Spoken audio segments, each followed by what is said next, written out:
defense. They really had some key stops. Welcome back and good evening, America. Speaking of Joe Biden and his future as president, Pioneers had a very clean game. The next meeting will be Monday, February 8th. Leaving millions without electricity and record-breaking cold.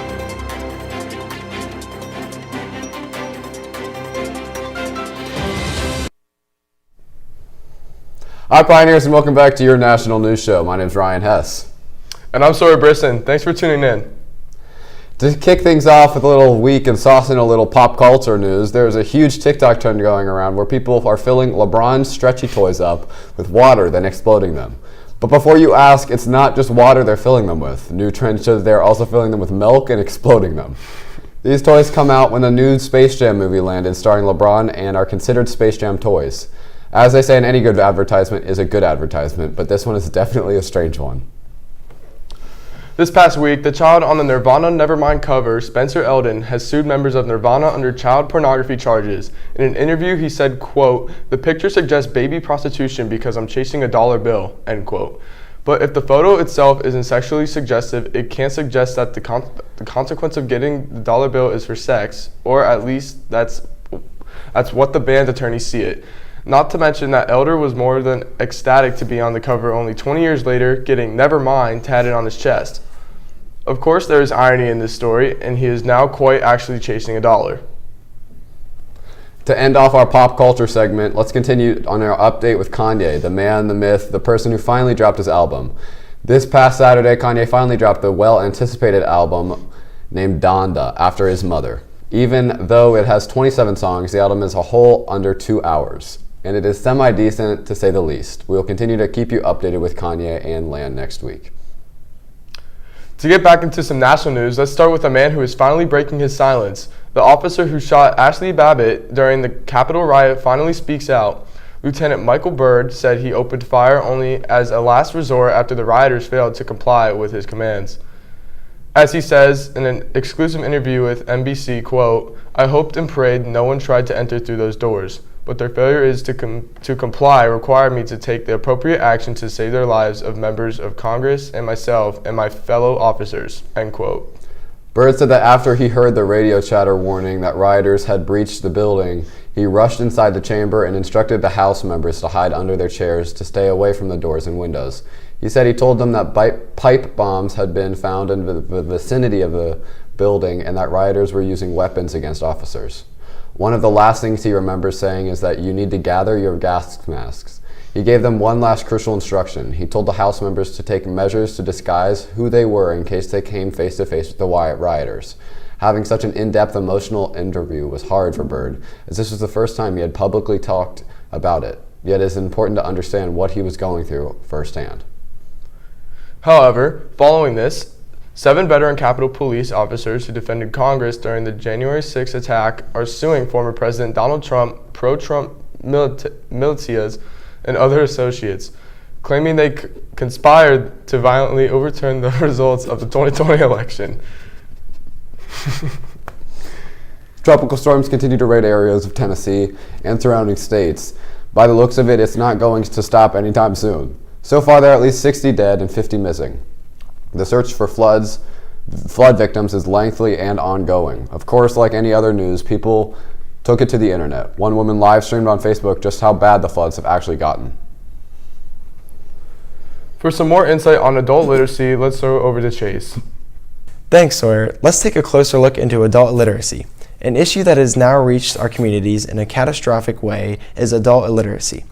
Many may ask how it has affected fellow Ohioans, and one very recent and prevalent example is that only 55% of seniors in Columbus City schools graduated in 2021.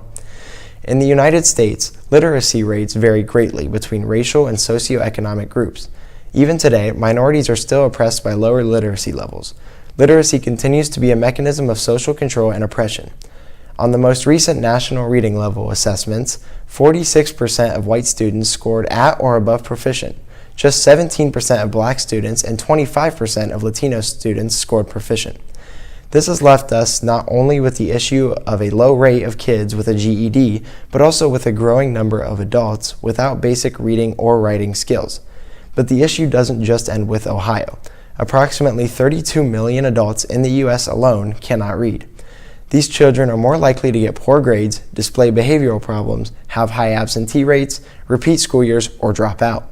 Not only that, but the United States Department of Education found that 50% of Americans cannot read above an 8th grade level. And just to mention, in Washington, D.C. alone, residents without a high school diploma are 7 times more likely to live in poverty. 7 times. If you thought COVID was a crisis, look at this. But who is to blame for these awful statistics? Teachers? Parents? School districts? Research does show that the children of parents with low literacy skills are more likely to live in poverty and 5 times more likely to drop out of school. But are the parents truly to blame? Many wonder how to even begin to solve this. But while doing some research, one of the first ways to fight against adult illiteracy is, ironically enough, to educate yourself, which is easier said than done. So to be honest, it doesn't seem like the internet has an idea of how to solve it either. The nature of this issue itself gets swept under the rug. Many interviews with students say they can just memorize the words without knowing the true meaning. Yet, one group is taken incentive. The Academy of Hope Adult Public Charter School is an institution that provides education and other necessary services to adults with low literacy is just the beginning. But there is only so much that this one institute can do. Not to mention that they're not international, so it's not helpful to everyone. So while it may be a viable solution for people in the area, it isn't very helpful in the long term. Whatever the root cause, Forbes magazine calculates that it may be costing us $2.2 trillion a year. They also estimate that GDP gains could also be made if literacy rates improve. So even if you don't care about the extremely low number of Americans who can read above a middle school level, it's costing Americans trillions. However, studies show that solving this issue may be cheaper than the actual problem is costing us in the first place. With studies showing that to solve this problem, it could only cost us $14 billion. It's strange that it has not been solved yet. Literacy is an authentic and complex social justice issue that contributes to a student's future quality of life. As teachers across the U.S. will tell you, especially those in low-income areas, there are students coming to their classrooms each year reading well below the grade level. There isn't one magic solution to our nation's literacy problem, mostly because causes aren't singular. However, good work is being done in communities across the country that we can learn from. First, making sure that we are all prioritizing reading in all grades and not just early on. Second, to invest in 2-generation programs that afford both children and their parents with education, job training, and community assistance. And finally, create organizations and communities that work to provide books to schools and directly to families. So, how do you think we should solve this? Remember, knowledge is power. Now back to the news desk. Thanks, Chase. Now to jump back into some news. Since the last time the show aired, there have been some serious updates in Afghanistan. But let's start off with what happened last week. Like we talked about, Kabul is the middle of the deadly attacks, and the last Thursday was no different. On Thursday, the Taliban bombed the crucial airport that the Americans were using to evacuate.